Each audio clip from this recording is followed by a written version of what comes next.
We're joined today by Prentice, Managing Director of Cosmo Metals. Ian, thanks for your time. Great to be with you, David. Developing a multi-commodity strategy across assets in Western Australia and New South Wales. Let's touch on WA first. Yep. Can you talk about the assets and why they're so exciting?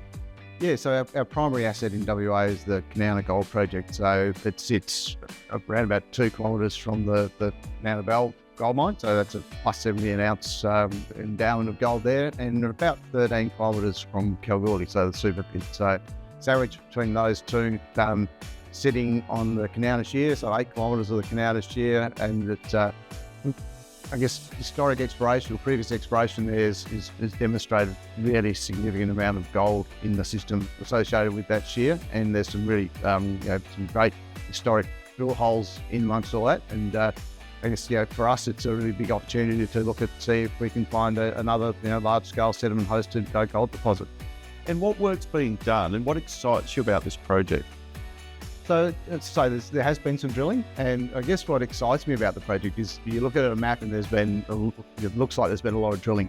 Then you peel it down to about 100 metres below surface, and there's probably only about 12 holes that have actually penetrated below that depth. So big geochemical signature gold and all the pathfinder elements there, but no real deep drilling apart from on one prospect area there. So some really significant opportunities to go down a bit deeper. Talking about a project that hasn't had much exploration, your New South Wales assets, plus 700 square kilometres across 2 projects. Is antimony the focus here?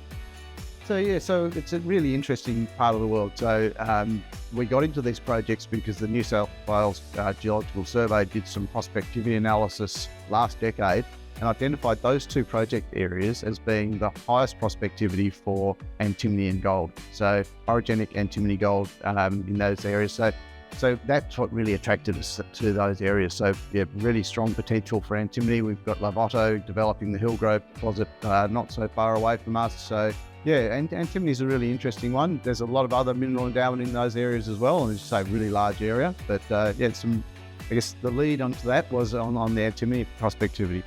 At Bingara, you've done the first drilling in over 30 years. What did you learn from that campaign, and how does it shape your thinking with this project?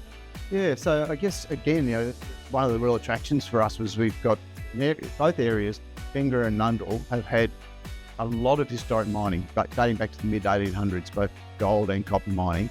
But as you just said, it hasn't been explored for decades. So the last drilling at the Bingara was in the 90s. Prior to that, there was a bit of drilling in the 80s. And even then, there was only an area where we've just drilled, there were 54 holes drilled, average depth of 30 odd metres. So hadn't been really touched. And the drilling they did do actually got some really nice gold intersections. So we followed that up, and we've got a really nice hit there, 6 metres at 10 grams per tonne, adjacent to that historic work.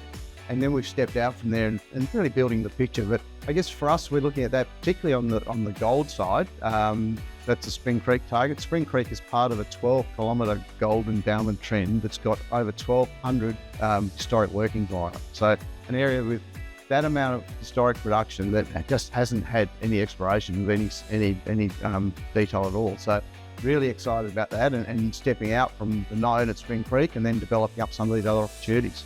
Coming back to the Kanowna project here in Western Australia, you've secured EIS funding to support an RC and diamond program in Q2.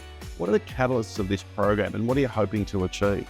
Yeah, so we're really excited about getting the EIS funding. So we've got a target there that we believe looks like it could be, something similar to a Kanowna Bell or a Velvet. And so we put a bit of work together to understand that. It's had some historic drilling. It's had some interesting numbers, but not the big ore grade intersections as yet. But we put that to the state government as part of the funding round for the EIS, and they liked it. And so we've got some funding to put a 400-metre deep diamond hole onto that target. And then in conjunction with that, we're going to do another 500 or 600 metres of RC to test some of those other areas where you've got really strong geochem, but no drilling below 100 metres vertical. So that's going to happen, let's say Q2. So it's happening very, very soon.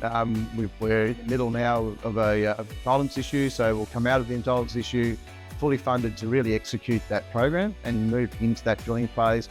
And then from there, the next catalyst will be over at Bingara, where we're looking at actually drilling on a copper target, a VMS copper target, which is, again, really exciting opportunity within that portfolio. District scale ground across 2 Tier 1 locations. A lot of work being done this year, and investors love news flow, as we know. Exciting times ahead for Cosmo and its shareholders. Ed, thanks for your time. Fantastic. Thanks, David.